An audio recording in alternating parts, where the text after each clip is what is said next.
Alors, aujourd'hui, nous allons parler d'une thématique qui concerne certainement tout le monde qui souhaite voyager, sans exception. Nous allons partager avec toi un certain nombre d'expériences et je m'en vais te dire ce que j'aurais souhaité qu'on me dise la première fois que je voyageais. Donc, dans cette vidéo, je m'en vais te donner 3 conseils principaux lorsque tu prends l'avion pour la première fois. On aura peut-être tendance à rire dans cette vidéo, mais ce que je vais dire est plus que primordial. Parce que sinon, ton voyage, qui est supposé être une source de bonheur, risque de se transformer en un véritable cauchemar. Donc, si tu me découvres pour la première fois, moi c'est Landry, je suis Camerounais, je vis à Cologne, en Allemagne, et j'accompagne les gens qui veulent voyager. Ici sur Parlons Voyage, nous touchons à tout ce qui tourne autour des voyages, des questions qui tournent autour des voyages. Et donc, du coup, installe-toi et au cours des 10 prochaines minutes environ, je m'en vais te dire tout ce que tu dois savoir. Mais maintenant, si tu as par exemple envie de suivre des cours de langue, si tu as besoin d'assistance visa, n'hésite pas à nous contacter. Nos numéros sont dans la description de cette vidéo. Si tu veux faire des cours de langue, n'hésite pas également aussi à nous contacter. Nous avons des rentrées déjà programmées et puis nous serons contents de te compter parmi nos prestigieux apprenants. Maintenant, si tu n'es pas encore abonné à la chaîne, n'hésite pas à t'abonner, n'hésite pas à liker la vidéo, n'hésite pas à partager, n'hésite surtout pas à commenter.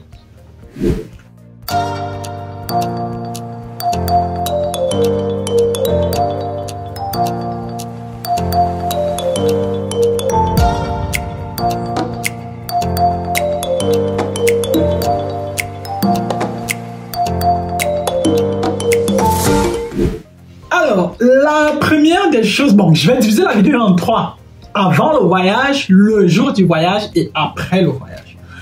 Avant le voyage, c'est-à-dire quand je dis avant le voyage, on suppose que tu as déjà eu ton visa et que tu connais déjà la date de ton voyage. Connaître la date de ton voyage veut certainement aussi dire que tu as peut-être déjà acheté le billet d'avion ou bien tu as peut-être déjà plus ou moins une idée sur le billet d'avion que tu pourrais acheter. Maintenant, dans cette vidéo, je ne fais la publicité ou la contre-publicité d'aucune compagnie aérienne. Maintenant, en fonction de ton budget, en fonction de tes préférences, il faudra aussi que tu choisisses une compagnie aérienne qui va cadrer avec un certain nombre comment est-ce que je veux dire, de points, quoi. Donc, la première des choses, c'est quoi? C'est que, dans la plupart des cas, pour les personnes, par exemple, venant du Cameroun, il est fort probable que tu prennes un vol avec une escale.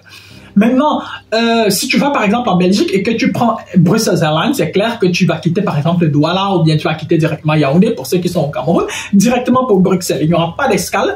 Par contre, si tu viens en Allemagne, il est fort probable que tu aies une escale parce que la Lufthansa, la compagnie aérienne allemande, ne vole pas en direction du Cameroun et la Camerco, la compagnie camerounaise, ne vole pas en direction de l'Allemagne. Donc, du coup, tu vas devoir prendre une compagnie X, je sais pas, peut-être Turkish Airlines, je sais pas, c'est peut-être Ethiopian Airlines, Kenya Airways, Rwandair, Air Maroc, Royal Air Maroc ou je sais pas, Brussels Airlines, Air France. En fonction de la compagnie que tu vas prendre, forcément, tu vas faire escale. Mais maintenant, le problème, bon, je vais pas dire le problème, le truc avec les escales, c'est quoi? C'est qu'il faut faire très attention. Il faut faire très attention parce que moi, je recommande toujours, lorsque tu prends un vol avec escale, que tu prennes un vol qui va te permettre d'avoir environ minimum 2 heures. Minimum 2 heures d'escale pour que tu sois certain que tu vas pouvoir changer d'avion, que tu vas pouvoir passer les contrôles de sécurité. Parce que si tu prends un vol avec une escale d'1 heure de temps, ça peut se compliquer parce que si tu atterris par exemple à Istanbul et si tu prends par exemple Turkish Airlines et que tu atterris à Istanbul, le temps de descendre de l'avion, le temps de traverser les contrôles de sécurité, le temps d'entrer dans l'aéroport, le temps de trouver ton quai, le temps de se faire embarquer, quel que soit X, tu risques d'être en retard. Donc moi je dis toujours, il vaut mieux prendre un vol avec une escale d'au moins 2 heures de temps. Donc peut-être dans le pire des cas, 3-4 heures de temps pour que tu puisses aisément changer de quai, changer d'avion et aller te positionner maintenant à un endroit où tu sais que bon, lorsqu'on va appeler les gens pour le prochain embarquement, tu seras prêt et tu ne vas pas être oublié. Maintenant, à côté du billet d'avion que tu dois acheter, Mon frère, ma soeur, avant de voyager, pardon, s'il te plaît, voyage avec la valise. Achète tout simplement 2 valises, tu voyages avec. Si tu n'as pas de valise, achète tes 2 valises et tu voyages avec. Ne voyage pas avec le sac qu'on va tirer ou qu'on va devoir porter sur la tête. S'il te plaît, ça risque d'être pénible. Tu risques de te retrouver ton premier jour en train de porter les sacs sur la tête. Donc vraiment, ce sera bizarre. Donc, mon frère, ma soeur, s'il te plaît, sors 30 000, 40 000, 50 000, achète-toi 2 valises. Achète-toi tout simplement 2 valises et ton sac à dos, tu peux mettre ce que tu as à mettre. Maintenant, je recommande aussi généralement aux gens d'acheter les ordinateurs dans leur pays parce que quand tu arrives en Europe pour la première fois, acheter directement l'ordinateur ici, ça peut te coûter les yeux de la tête parce que tu seras peut-être pas prêt à sortir, je sais pas, 600 euros, 700 euros, 800 euros, 1000 euros pour acheter un ordinateur. Alors qu'avec un 300 000, tu aurais pu opter, tu aurais pu avoir un ordinateur d'une certaine qualité quand même, encore dans ton pays. Maintenant, à côté de ça, n'oublie pas de faire aussi des trucs comme les vaccins. Maintenant, en fonction des législations, en fonction de là où tu pars, en fonction des législations dans ton pays, il y a forcément un certain nombre de vaccins qui sont exigés. N'oublie pas de faire tous ces vaccins-là. Sinon, au niveau de l'aéroport de ton pays, on risque de te compliquer la vie. Donc, ça, c'est selon moi ce qu'il faut faire avant le jour du voyage, c'est-à-dire lorsque tu es en train de préparer ton voyage. Alors, le jour de ton voyage. C'est clair que c'est un jour qu'on oublie presque jamais. C'est un jour qu'on oublie presque jamais. Moi, je me rappelle toujours de la première fois que j'ai pris l'avion, le jour que je voyageais pour la première fois, le jour que je venais en Allemagne.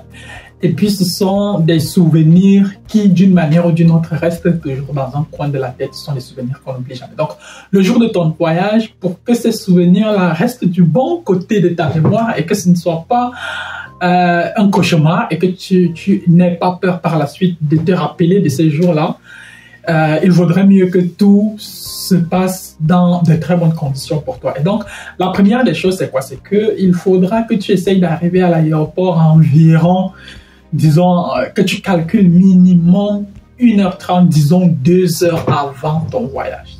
Je dirais vraiment, il faudrait que tu essayes d'arriver à l'aéroport environ 2 heures avant ton voyage pour éviter un certain nombre de désagréments. Parce que si ton vol il est à 12 heures et que toi tu comptes arriver, tu calcules arriver à l'aéroport à 11 heures et que par exemple, supposons par exemple que tu es à Yaoundé et qu'il faut arriver par exemple à Simalène, mon frère, ma soeur, il peut arriver qu'il y ait un embouteillage de fou sur la route de l'aéroport et du coup tu te retrouves, ce que je ne souhaite pas, en train de rater ton vol ou bien tu te retrouves dans une situation un peu plus compliquée parce que justement il faut absolument que tu rattrapes ton vol qui part dans quelques heures. Sinon tu perds ton billet d'avion et certainement tu devras payer peut-être un nouveau billet d'avion ou tu devras payer des indemnités pour être mis sur le vol suivant.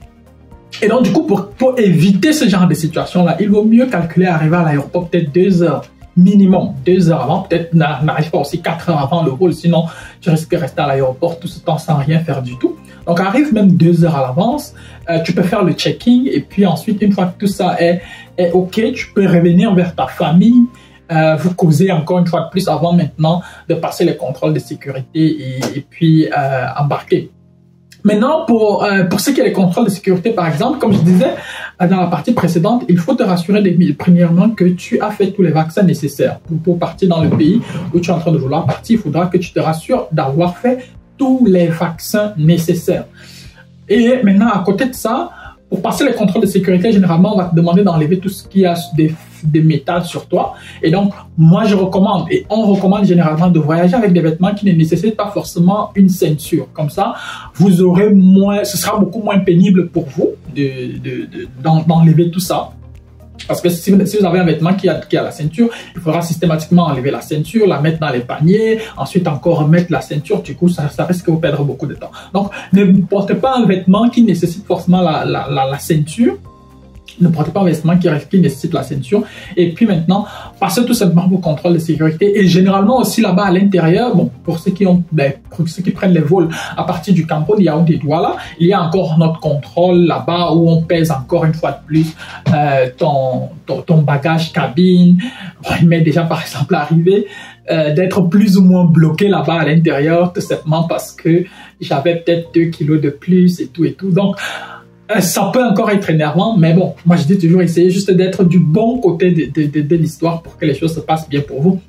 Maintenant, ce que vous devez aussi savoir, c'est quoi? C'est que une fois que vous avez embarqué et que vous montez dans l'avion pour la première fois, bon, le reste, ça se fait généralement naturellement. Hein, le reste, ça se fait naturellement. Il faudra que vous vous asseyez exactement à la chaise qui est marquée sur votre billet d'avion. Il faudra choisir exactement ce numéro-là.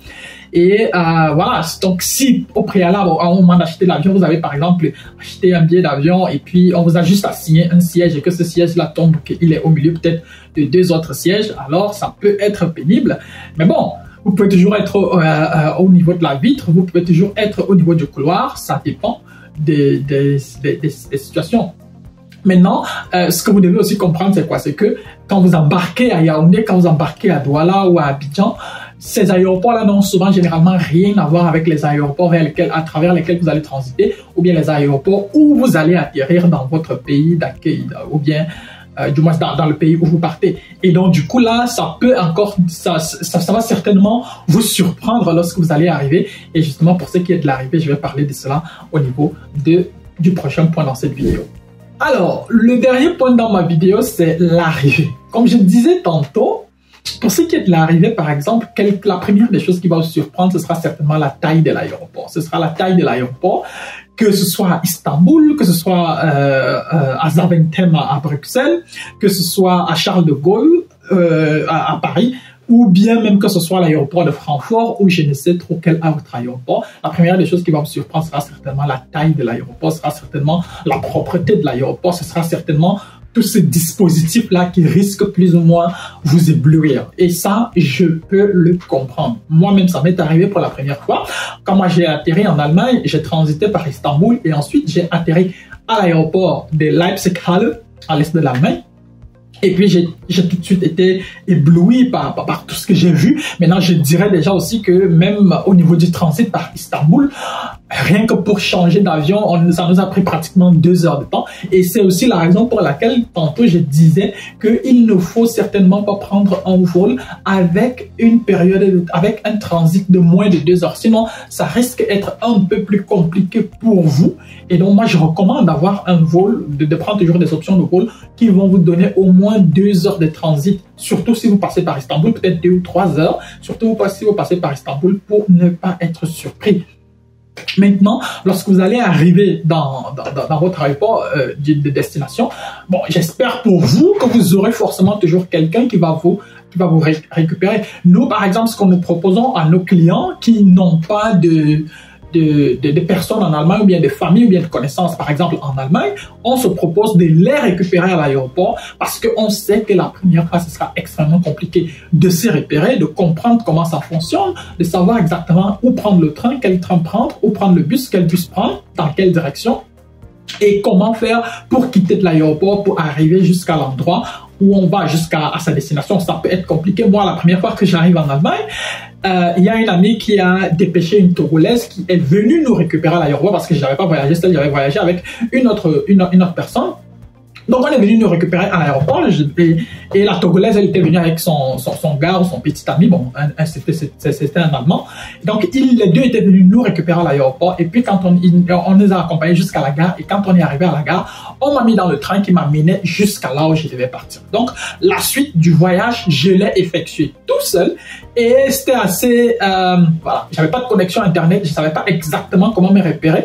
Je savais juste où je devais descendre et j'avais le nom de la rue et le numéro de la maison. Sauf que c'était la première fois pour moi et ça a été un peu plus déroutant, mais j'ai pu demander à une première personne qui ne m'a pas répondu et ensuite j'ai posé la question à une deuxième personne qui a daigné me répondre et tout. Et puis je me suis finalement retrouvé et je suis arrivé à bon port. Donc voilà pour moi quelques conseils que je pouvais vous donner lorsque vous arrivez en Allemagne pour la première fois, c'est-à-dire quand vous arrivez, quel que soit X, il faudrait toujours que quelqu'un vous attende dans l'aéroport pour que ce soit beaucoup plus facile. C'est-à-dire la personne, dans le meilleur des cas, si la personne peut venir vous chercher avec un véhicule, alors ce sera beaucoup plus simple encore. Mais s'il n'y a pas de véhicule et qu'il faudra voyager par les transports en commun, c'est pas grave non plus. Il faut juste savoir exactement comment se repérer. Mais maintenant, pour votre premier voyage ou bien pour votre première fois, je ne vous recommanderais certainement pas de prendre le taxi parce que le taxi, il risque de vous coûter excessivement cher de l'aéroport jusqu'à l'endroit où vous partez. J'espère que tu as regardé la vidéo jusqu'à la fin. J'espère que tu as retenu 2, 3, 4 trucs ça et là. Si tel est le cas, alors je m'envoie, j'en suis ravi. Alors j'en suis ravi.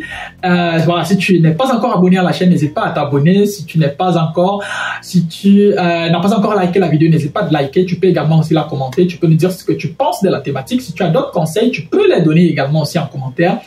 Et d'ici à notre prochaine vidéo, porte-toi bien des choses à toi. Ciao, ciao.